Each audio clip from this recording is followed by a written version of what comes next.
to some older guys that follow us that maybe never been to Paul Brown or maybe never caught you on Twitter or never seen some of the stuff that you do.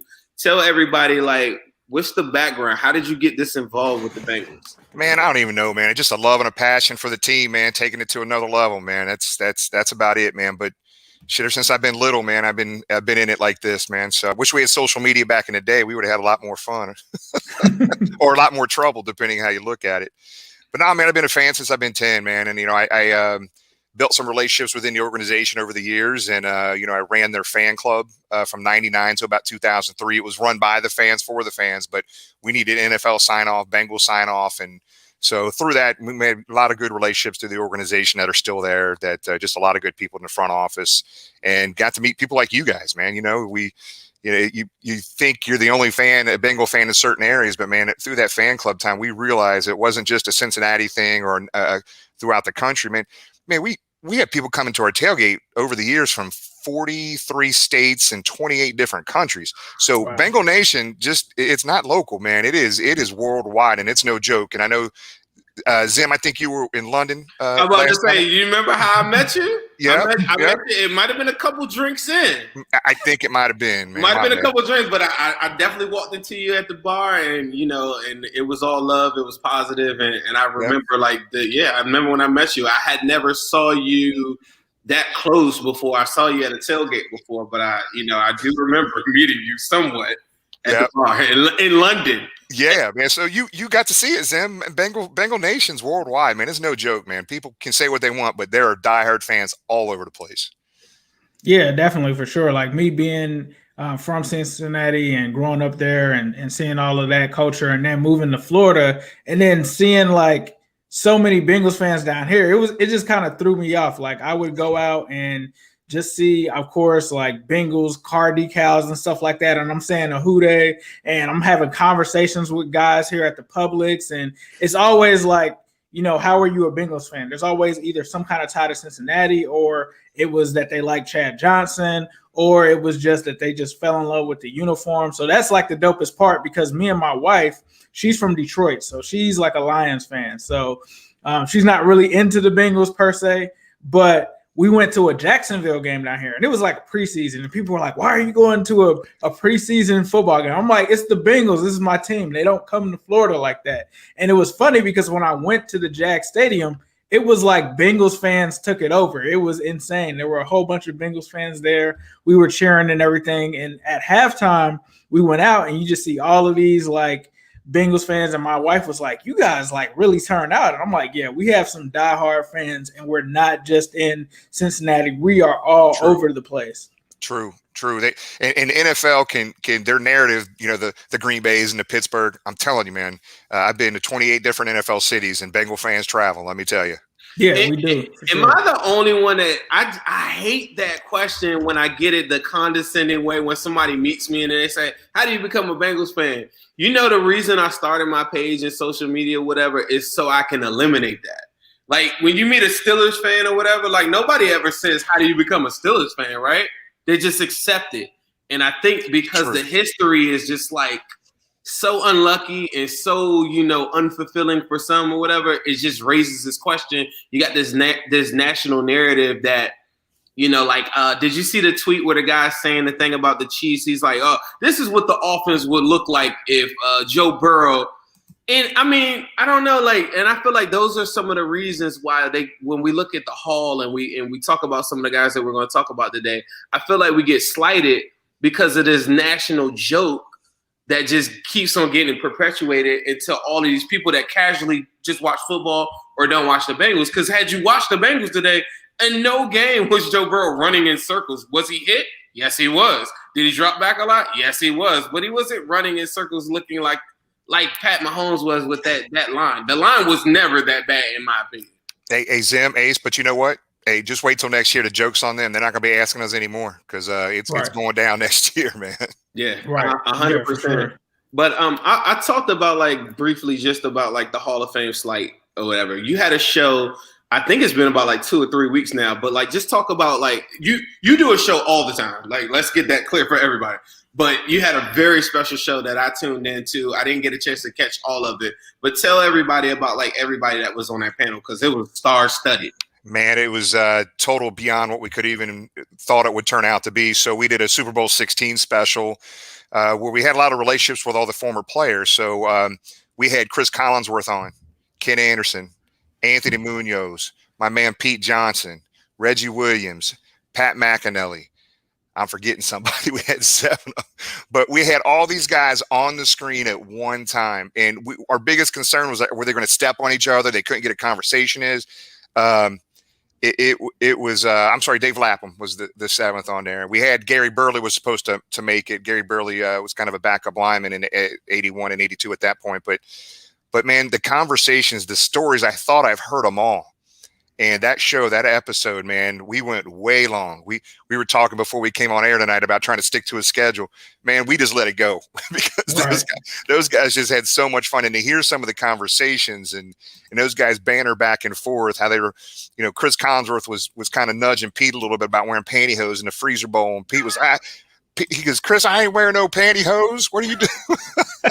It was a blast, man. And I'll tell you, I did not expect it to turn out like that because we didn't know Chris Collinsworth was officially going to show up until about 2 hours before the show. Oh, wow. And I'll do a quick story. So for 2 weeks prior to that, I got the okay from everybody, even Chris. So that afternoon, I'm like at whatever 6 o'clock show was at 8. I'm texting the group because I gave him format what we were going to be doing, and I said Pat McAnally a text. I thought he was texting me directly. And Pat goes, I'm really looking forward to tonight. And I was like, I responded, thinking I'm responding to Pat McAnally, not the whole group. I said, Pat, we're looking forward to it. It's going to be exciting. Hey, by the way, Chris has ghosted us, man. We haven't heard from him in 2 weeks. He said he was going to be here.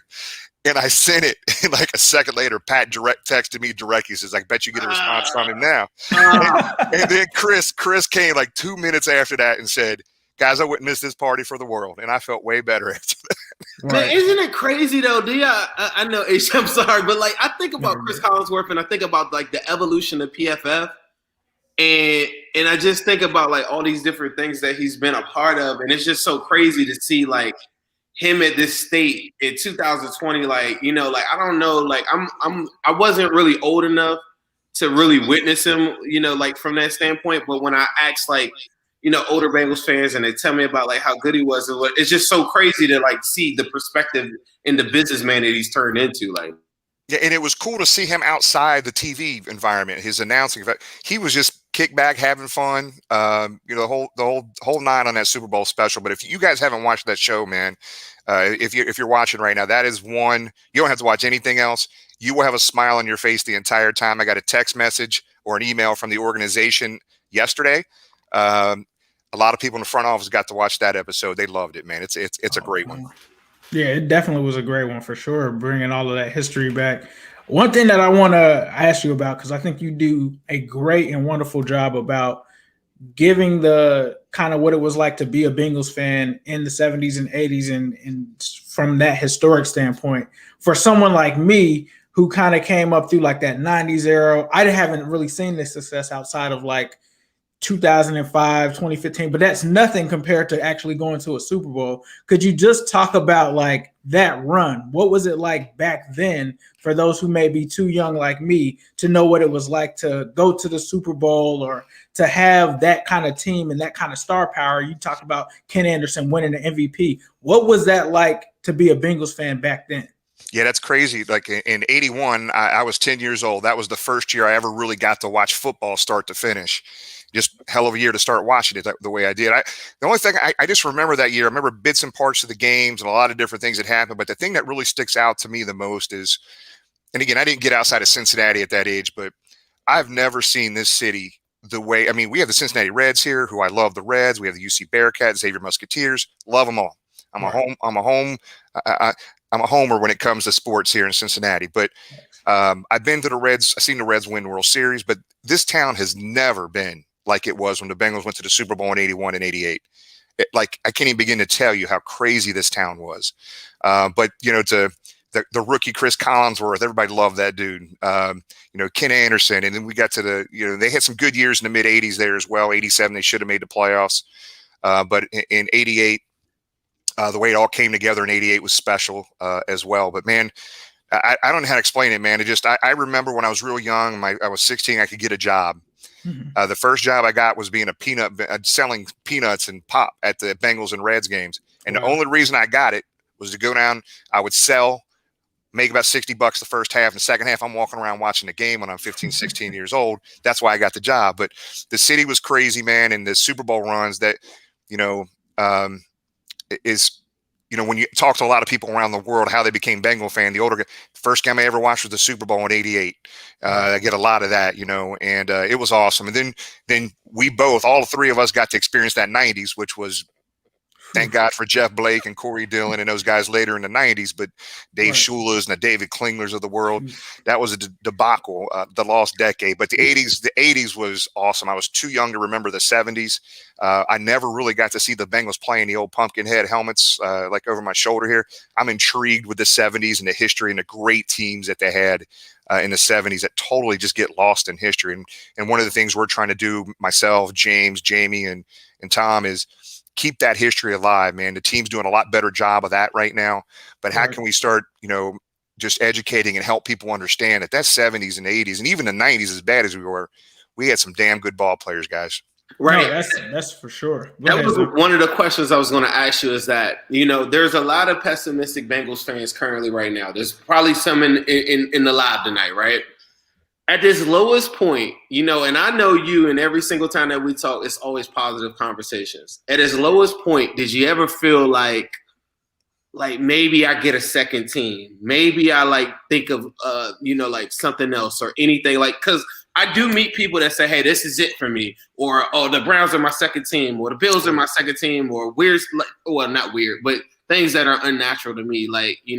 At its worst, did you ever feel like that?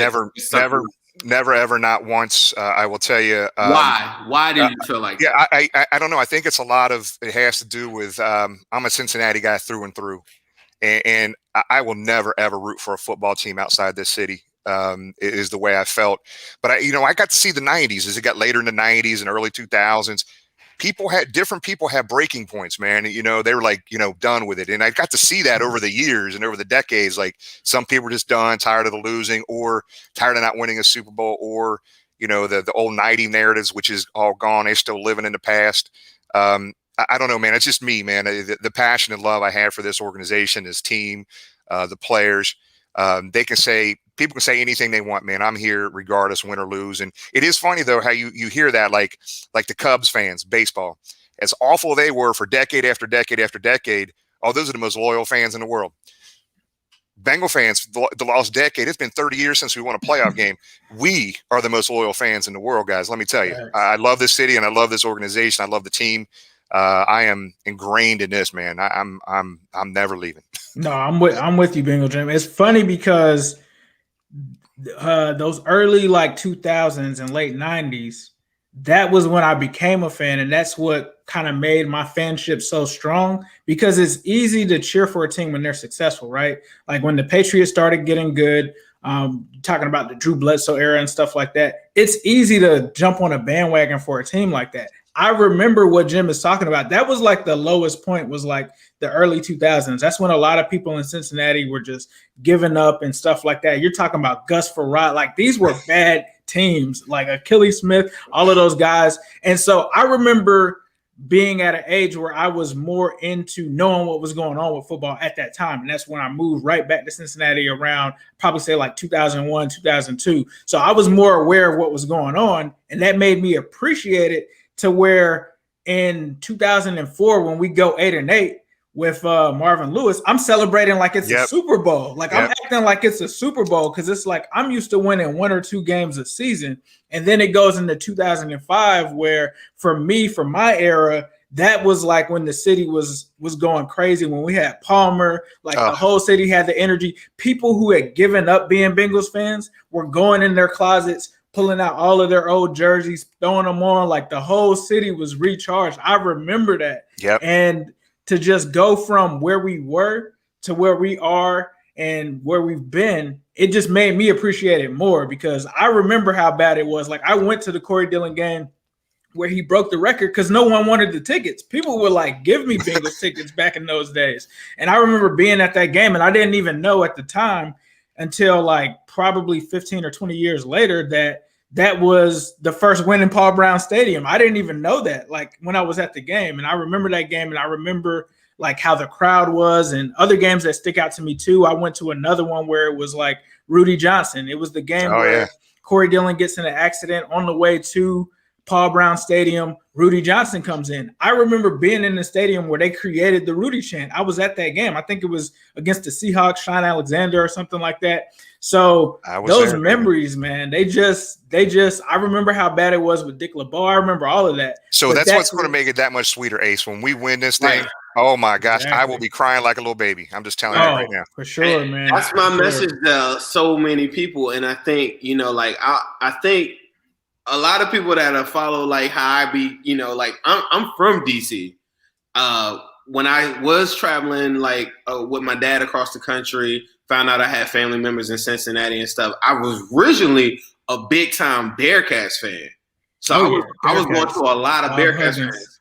And in part of that, my friends like back home in DC and stuff, they would be like, "So, what, you a Bengals fan and stuff now?" And then at first, I used to be like, I just check them out, and I would go to some games and stuff. And then before I knew it, like I was just hooked. And I think it's a special type of person. I always tell people that I do get offended by the question, like, how did you become a Bengals fan? Because I just don't feel like other people get asked that, right? But overall, it's a special person that has to be very, very strong-minded. You have to have tough skin, and you have to be able to deal with adversity. And a lot of people that are bandwagon fans, or a lot of the messages that I put out to people, I'll be like, hey, why don't we go get this guy or whatever? And they be like, man, we ain't never going to get that, whatever, because they're used to something not going their way. That's right. Whereas in my mind, like when I have things that don't work my way, I just remember it.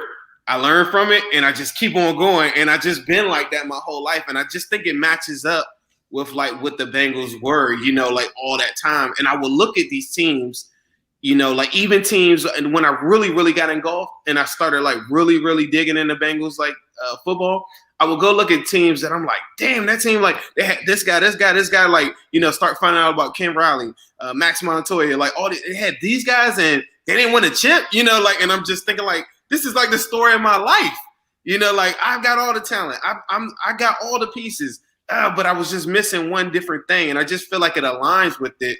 And a lot of different people, I just think that go to the bandwagon, right, just aren't in it for the long haul, and like maybe they're spoon-fed a couple things. I don't know. I just really you gotta be in it for the long haul of this team, because I think one other effect of that is that's how I got into the draft, was because of the Bengals. Because I wanted this team to get better, so it made me research and look into certain players. Like I remember I feel like in Tri-County Mall, and I think this was the year that we drafted Chris Perry, and I wanted us to take Steven Jackson. I was like, okay, it's a no-brainer. Steven Jackson's there. I had done all my research on him. We're going to take Steven Jackson. And I remember being there, and I think we were like in a furniture store, and I'm like in the entertainment section waiting for this draft to happen with my dad. And then all of a sudden, if anyone remembers that draft, the draft clock literally gets down to like the last 30 seconds or a minute, and then it switches to the Rams. And so in my head, I'm like, oh, they've got Marshall Faulk. There's no way they're going to take Steven Jackson. The Bengals moved back, I think, like 3 some odd spots. And then they took Steven Jackson, and then we took Chris Perry. So for me, it was just always something that made me start to learn about different college players and how to make this team better and get better players, just from that whole thing. And I think as a Bengals fan, you always start in the draft season, and then we get to free agency, we get through the season, and then it's almost like the same cycle where you want them to get better and better each year. And then I remembered it going from the Bengals wouldn't take the players that I wanted, especially when you talk about, and nothing against Jerome Simpson or anything like that. I wanted Deshaun Jackson all the way back then. But then you get to the point where in 2011, they take my guy, which was AJ Green. I had been watching every single highlight. I was like, this guy is the guy.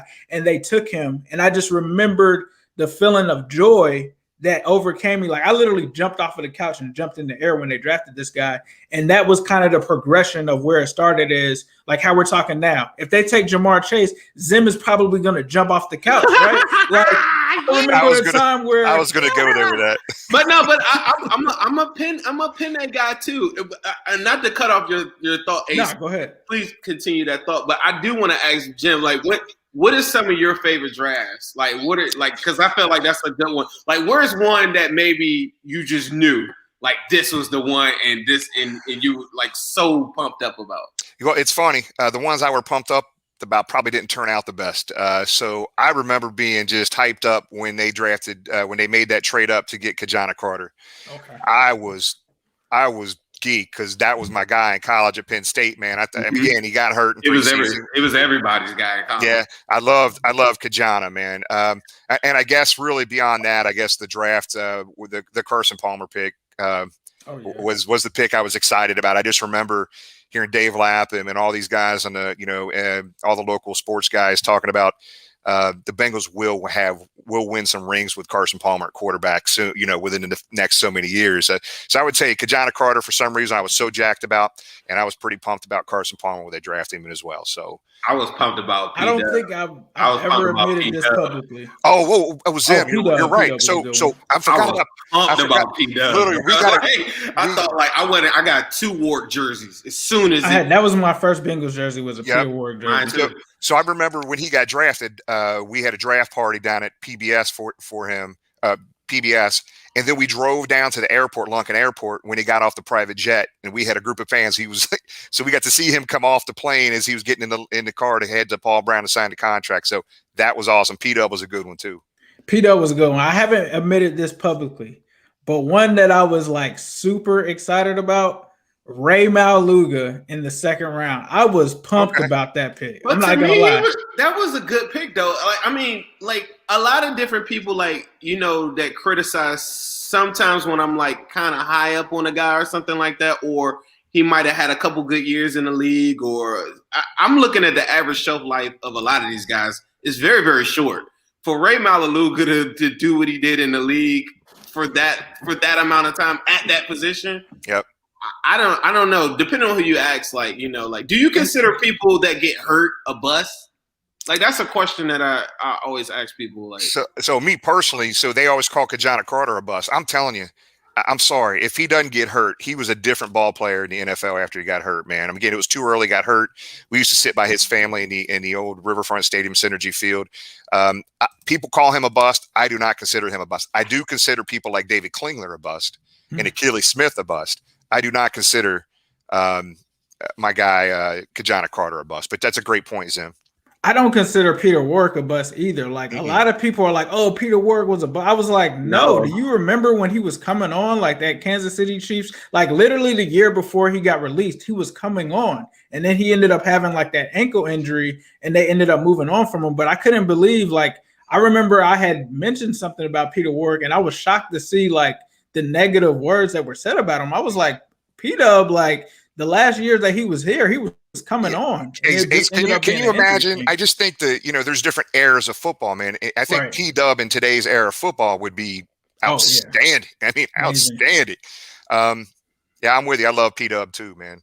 Man, we're going back. There's one thing I didn't think we'd hear tonight. Chris Perry's name. I didn't think that'd come up tonight at all. Chris Perry had a good first season too. He did. Remember that he had like 50 receptions or something crazy like that. It was solid.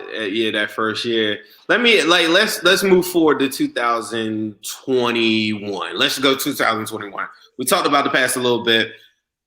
Tailgating, right? So I've been, for people that live under a rock and don't know, tell people about, like, there's a lot of people, and I feel like this too, because I do like a live, me and Ace do a live every Sunday, right? From home. Nice and comfy, nice and warm.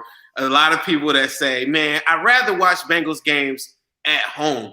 And I'd be like, I like both, but when you go to the game, like, tell people about the experience and like what you've done, because one thing that I do tell people, and I just wrote, like, come to the Tailgate King, Bengals Gym. I joke about it, but you really are like that dude out there, right?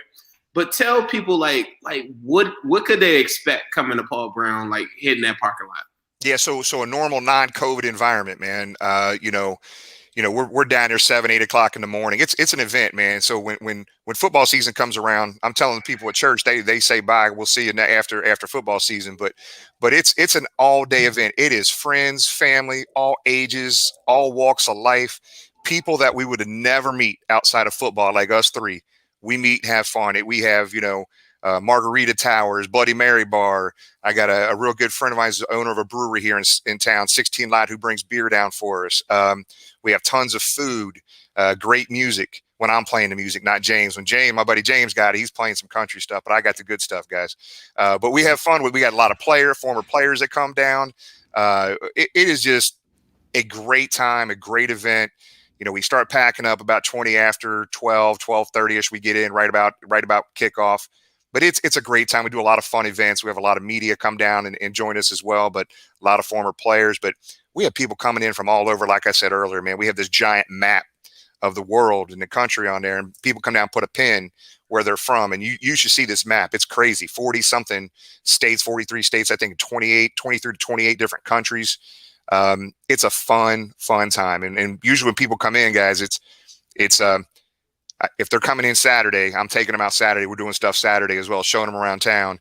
But it's the tailgate didn't stop after the game. If the Bengals win, we're staying in that parking lot for a few more hours as well. It's a 7 in the morning till 7, 8 at night event. And I will tell you, Cincinnati tailgating, not just our tailgating, we got anywhere between 200 to 400 people show up at a tailgate.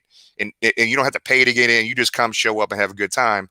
But at one point, I think in the early 2000s, late 90s, Cincinnati was ranked number 5, top 5 in the NFL in tailgating. And I'm just telling you, the NFL narrative is tailgating in Lambeau or tailgating in Pittsburgh. I've been to 28 different NFL cities, guys. Tailgating is no different in the cities. It's just what the NFL narrative, what they want you to believe and what they want you to hear.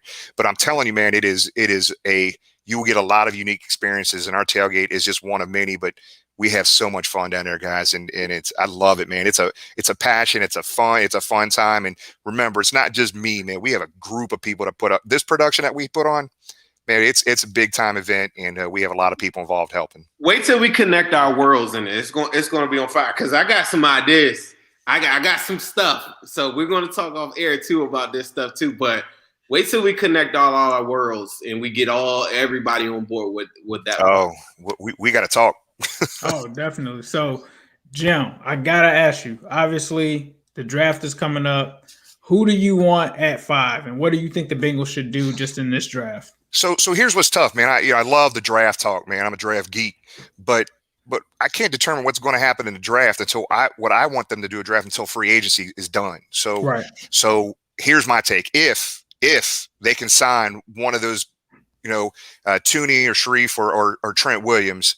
If they sign one of those guys as a starter, I don't know if they're going to pay the money. I mean, these guys are asking probably 13 to 15 mil. I don't know if they're going to pay that for a guard. Trent Williams potentially could be in that mix for probably 12 or 13 mil potentially.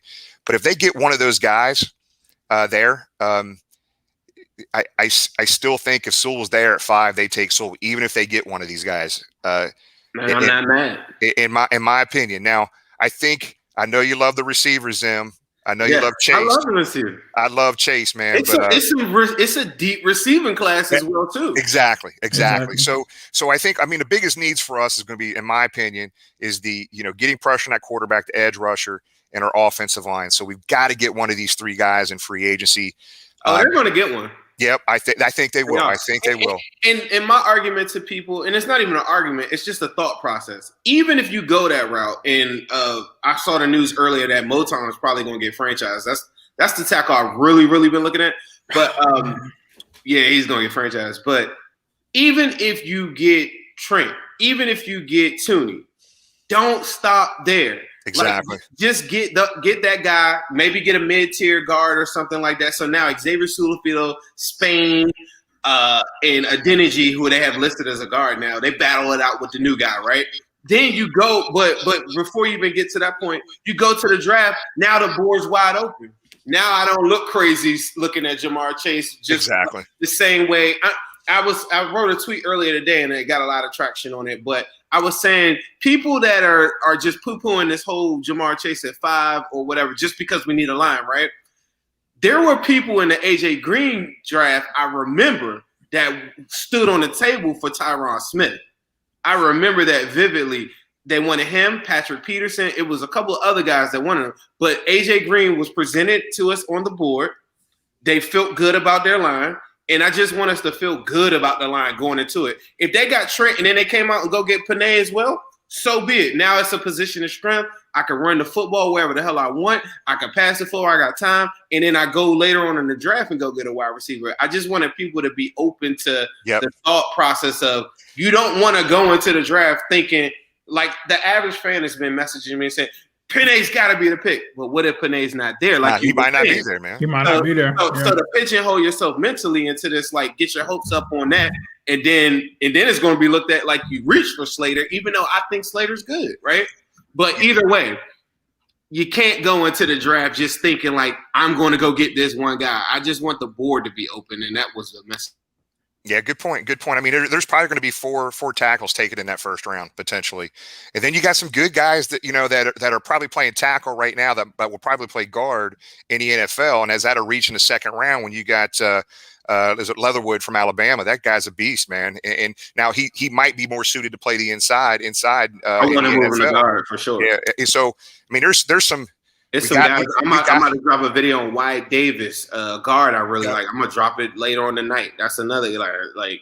It's a ton of guys from the offensive line that'll be there in the second round. That'll be sitting there looking right in our face. And then the same argument can be had about guys like I don't know if you've seen the wide receiver like Rondell Moore. Like say he drops down, and then you took care of Panay in the first round, or different things like that. There's so many different ways to orchestrate the team. We just all have PTSD from Cedric Ogbuehi, Jake Fisher, and Joe Burrow getting hurt, and I think that's just the issue. There is we worry about are they going to pick the right guy? Are they going to solve this problem? Because for me, this problem has been a recurrent issue since I want to say about 2017. Like ever since Kevin Zeitler and Andrew Whitworth walked out that door, it hasn't just been Joe Burrow with bad lines. It was Andy Dalton before that. So I think a lot of people just want them to finally solve this issue because they've gone about it. They've tried to. They went out and traded. But since Marvin Jones has been gone. It's since Marvin Jones. That's another issue. I feel like since Marvin Jones has been gone. Exactly. That's exactly right. There's been certain issues that have been recurrent for the Bengals. I would say that it's the offensive line, it's the speed receiver like Zim is saying. Ever since Marvin Jones left, they haven't been able to fill that need. You talk about the linebacker. It's been getting better, I think, with this past season. But ever since Vontaze Burfict left, it's always kind of been wide open. I'd even go back as far to say Jonathan Joseph, when we lost after we had Leon Hall, we've always had one good corner. And then we've struggled to kind of fit that second corner where we have the two lockdown guys. I'll tell you guys, I think that the Bengals had a stretch of great drafts. We had great depth, 13, 14, 15, some of the best depth in the NFL that 14 and 15 year. And then, them letting Zeitler go. To be honest, I wasn't mad about Zeit because the Cleveland Browns made him the highest paid guard in NFL history at the time. Right. We weren't going to do that. Whitworth going was a mistake, but the draft that really killed us, man, the downfall of the offensive line that we're trying to recover from right now was that 15 draft when those Ogbuehi and Fisher. Those are going to be our bookends for a decade, and neither one of them panned out. Right. Just before we go, because we gotta close this puppy out. We could talk about this all day. I do want to. Let me ask you this real quick. Do you keep William Jackson or Lawson if you had to pick one? So I think the desperation, you have to keep Lawson. The rush that we got, he's the only one getting consistent rush on the quarterback, and that's a big problem we need to address this offseason as well. There would be in free agency or the draft. I'd love to have them both guys, but you got to keep Carl. Got to keep him. Agreed. Right. Closing out, man, Bengals Gen, tell everybody where they can follow you at. Tell them about the show and where can they, look for you right now. Yeah, just on Twitter and Facebook and YouTube, Bengal Gym. On Twitter, it's Bengal Gyms _BTR. BTR stands for Before the Roar. My buddy James came up with that name for the tailgate. The YouTube show that we do is Talking Football with Bengal Gym and Friends. We started that last March. having a lot of fun with that one. Make sure you catch that Super Bowl 16 special, please. You'll love it. I promise you. We're taking a 4-week hiatus now. We're just doing some reruns for the next 4 weeks. We'll be back March 14th. We have huge plans and a lot of big stuff kind of gearing up for that return on March 14th, guys. But it means a lot, you guys having me on, man. I've been watching you guys for a very long time, brothers, and it's good to see and good to be on with you. That's for sure. Likewise, man. Much respect to everything that you do, and we'll definitely have to stop by the tailgate for sure. Yep. Beers on me, guys, when you get there. Yes, Sirski. Let's go. All right, guys. Well, thank you for tuning in to the Orange is the New Black podcast. I am Ace Boogie. He is Zim Hude. Please be sure to follow us on Twitter at New Stripe City, at Zim Hude.